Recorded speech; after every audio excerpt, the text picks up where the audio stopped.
Rabindranath Tagore, l'offrande lyrique.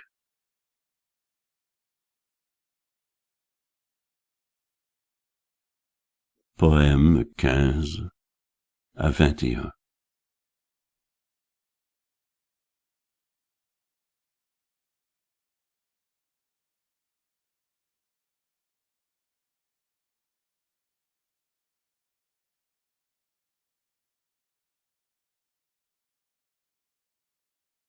Je suis ici pour te chanter des chansons. Dans cette salle qui est tienne, j'ai un coin où m'asseoir. Je suis tout désœuvré dans ton monde. Mon inutile vie ne sait que se répandre en accords sans suite. Quand pour ton culte muet, au temple ténébreux de minuit, sonnera l'heure, commande-moi mon maître, et je me lèverai devant toi pour chanter. Quand dans l'air matinal sera accordée la harpe d'or, alors daigne commander ma présence.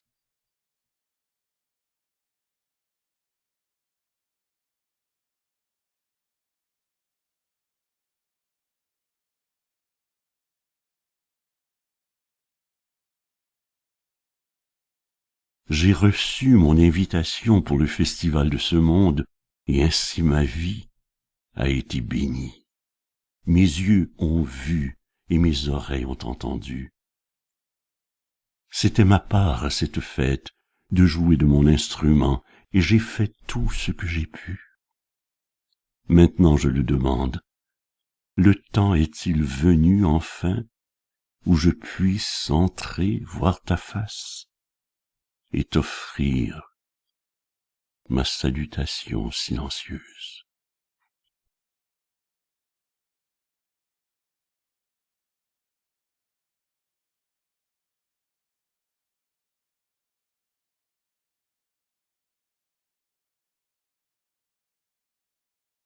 J'attends seulement l'amour pour me renoncer moi-même entre ses mains. C'est pourquoi il est si tard, c'est pourquoi je me suis rendu coupable de telles omissions. Ils viennent avec leurs lois et leurs codes pour m'attacher, mais moi je leur échappe toujours, car j'attends seulement l'amour pour me renoncer moi-même entre ses mains. Les autres me blâment et m'appellent négligent. Je ne doute pas qu'ils n'aient raison dans leur blâme. Le jour du marché est passé, et tout le travail des affaires est terminé. Ceux qui me réclamèrent en vain s'en sont retournés en colère. J'attends seulement l'amour pour me renoncer enfin moi-même entre ses mains.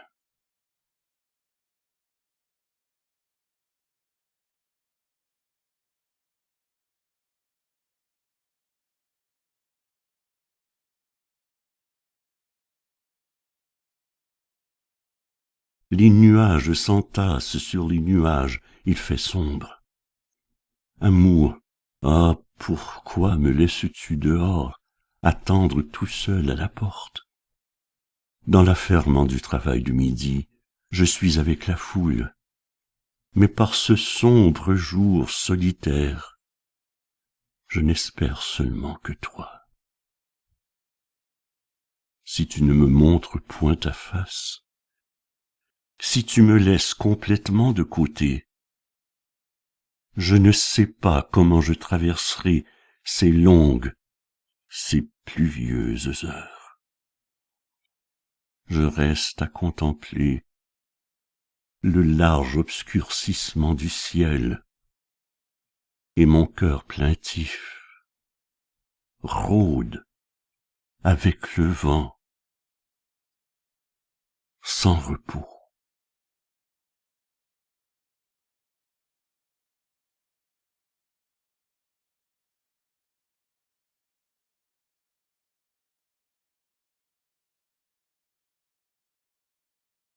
Si tu ne parles pas, Certes, j'endurerai ton silence, j'en emplirai mon cœur.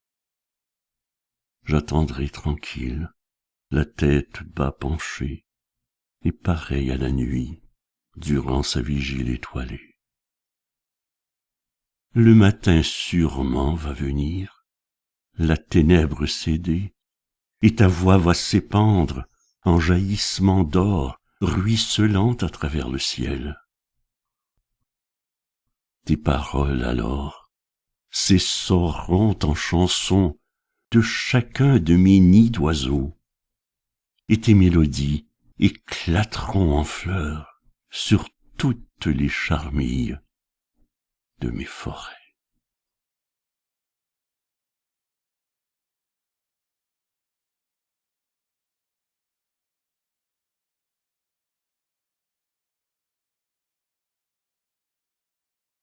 Le jour que la fleur de lotus s'ouvrit, hélas, mon esprit errait à l'aventure, et je ne le pus pas.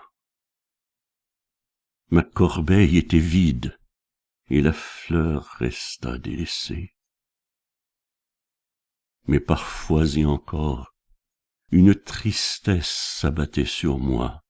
Je m'éveillais en sursaut de mon songe et sentais la suave trace d'une étrange fragrance dans le vent du sud. Cette vague douceur faisait mon cœur malade de désir. Il me semblait reconnaître l'ardente haleine de l'été s'efforçant vers sa perfection. Je ne savais pas alors que c'était si près, que c'était mien, et que cette suavité parfaite s'était épanouie au profond de mon propre cœur.